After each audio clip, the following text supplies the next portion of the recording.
Hey there everybody, and welcome to another Kronocell video. In this video we'll take a look at the guard unit and the tactics that are used while playing him. As you can see, he carries a large shield that can block attacks, and he sports an armored glove used for punching enemies around. Also, he's well armored and he can take a lot of hits. The guard is the strongest unit in the game, boasting a mighty 12 hit points. The benefit of this large health pool allows you to sacrifice the guard and let him take the hits instead of other units. First of all, the guard is a rather slow unit with a move speed of 2. So you won't get far just by running around the playfield. However, there are cards that will allow you to cross even greater distances. So let's have a look at his actions. The first one on the menu is Shield Block, which says raises his shield and blocks all incoming attacks and stuns. Even with a large health pool, the guard can block a lot of the incoming attacks with this card. It has a fast execution value of 2, which will block most range attacks and stuns. However, it won't help you much against close range attacks, which are usually faster. The cooldown value is also 2, and that means you can use this card fairly often during the match. Next up is the Uppercut. This is the only damage dealing ability the guard has. It deals a hefty 2-point damage, but more importantly, it has a push component. Let's get a training dummy to show you the effect. We need to be in melee range when using this card, as you can see on its range icon. So let's get into position. With a fast execution value of 1, most units won't be able to dodge this attack. When we use this card, it will do 2 damage, and it will push the enemy 1 cell back, like this. Uppercut is a great tool for stopping the cap process, as well as gaining some distance from the opponent. The cooldown value is also low, only 2 turns, which lets you move around and hit repeatedly. The third one is the Charge, and the text says charges into an empty cell or a unit, pushing it 1 cell. It will stun the unit for 1 turn. Being a stun action, with a low execution value, not even the scout can dodge it. It has a range value of 2 to 3, so you can cover a lot of ground with it. For instance, you can move from here to here in 1 move.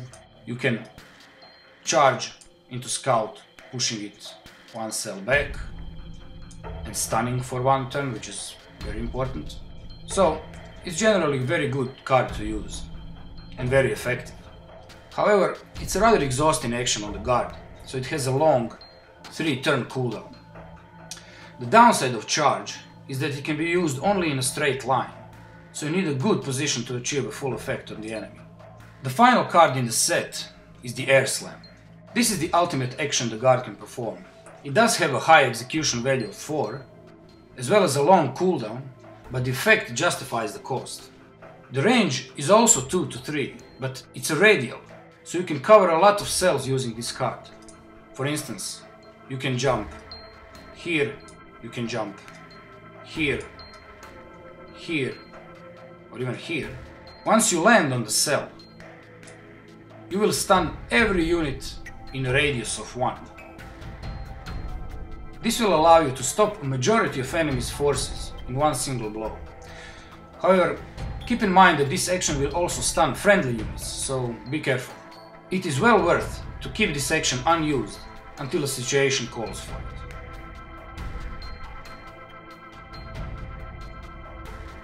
Okay, now that we have finally gone through all the tactics and the cards and rules and everything, let's get to the real game.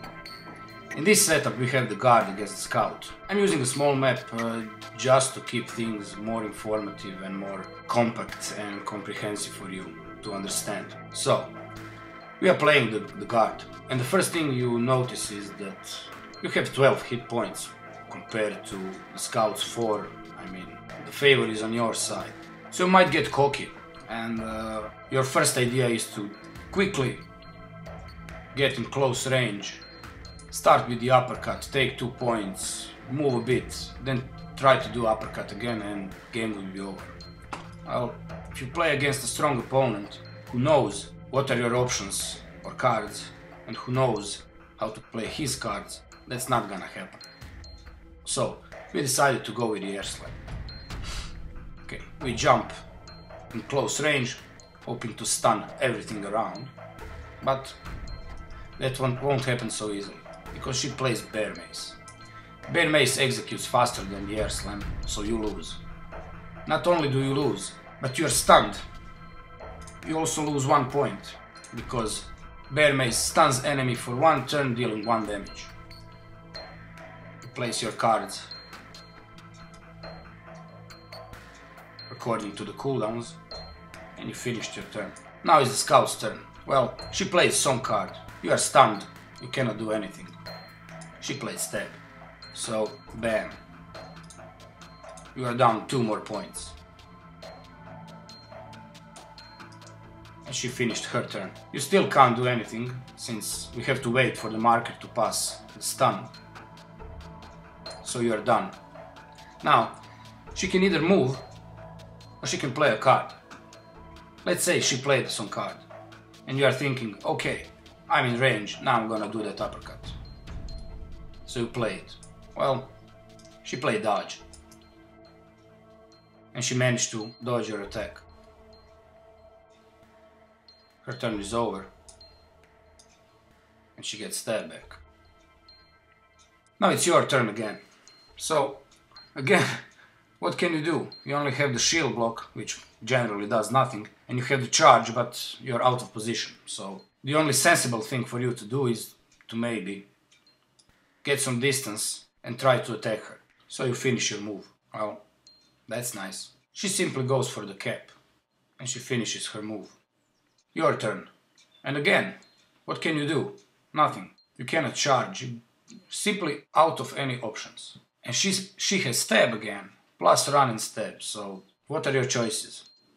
The only thing to do is to wait for the turn marker to pass uppercut and air slam, and then we are maybe back on track. Let's say you try to get back into position to charge her. So go here, and you finish your turn. Oh, by the way, her dodge is back from the cooldown. And just in case, she plays some card. You don't know, it can be any of these 3. Okay, you try your charge. Well, she played stab. Well, that's no good. Again, you lose 2 points. And you're placed here, because stab stopped the charge, as the attack card always wins against the stun card. And again, she's 1 turn closer to capping the point. Okay, your turn again. What can you do? You can either move or play a shield block, but shield block won't do anything. And you have to play something. You must either move or play a card. So you simply move, wasting your time. Okay, at least now you have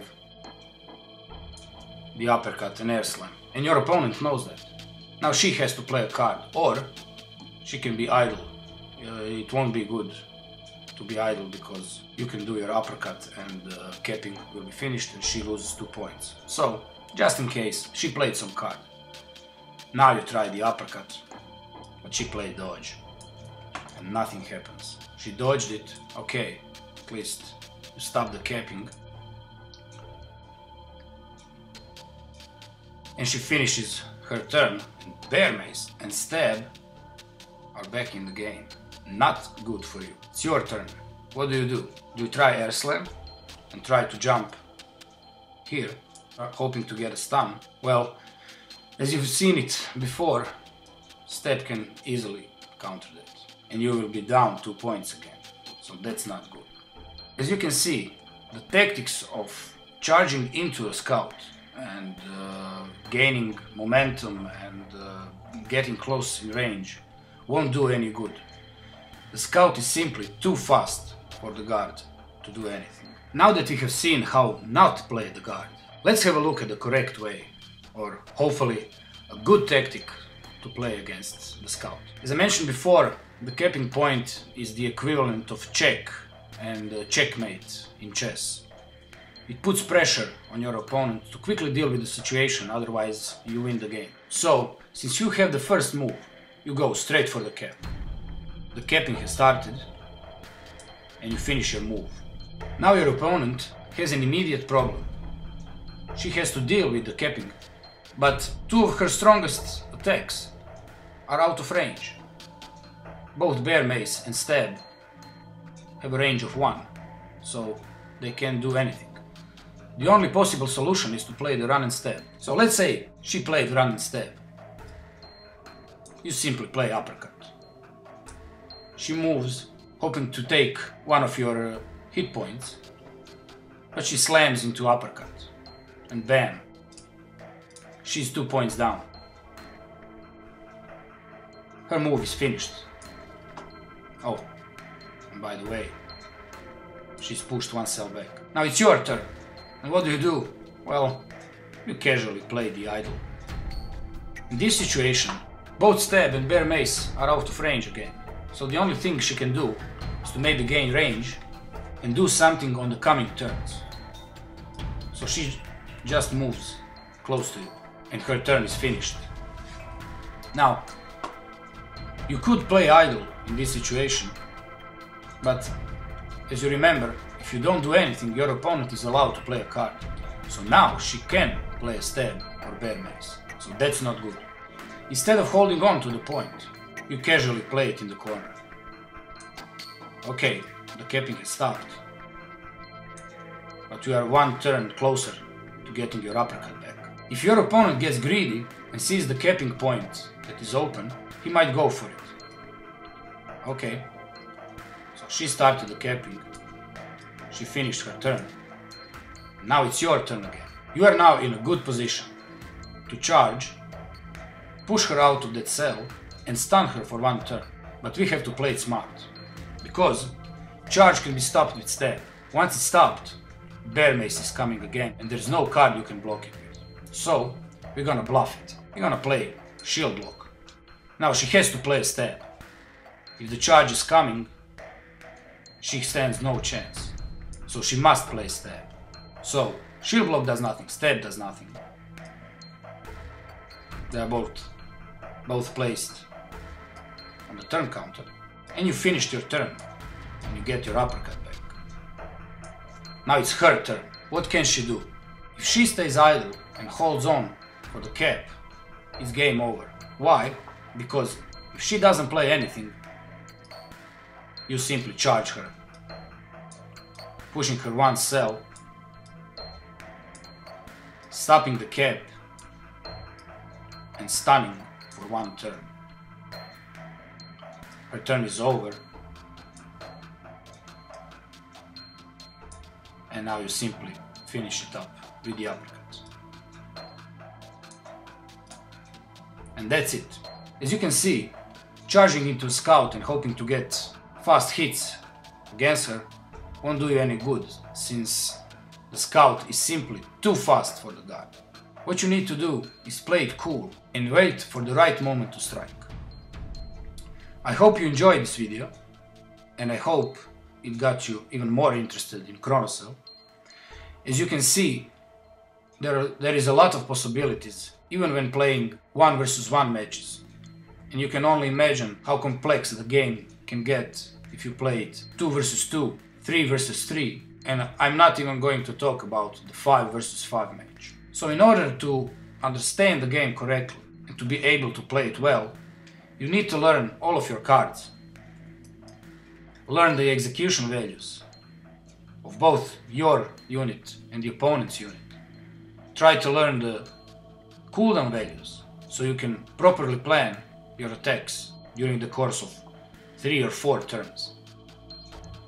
I think this game has a lot of potential, strategy and tactics wise, and hopefully you feel that way too. So until the next time, take care and have fun with Kronocell.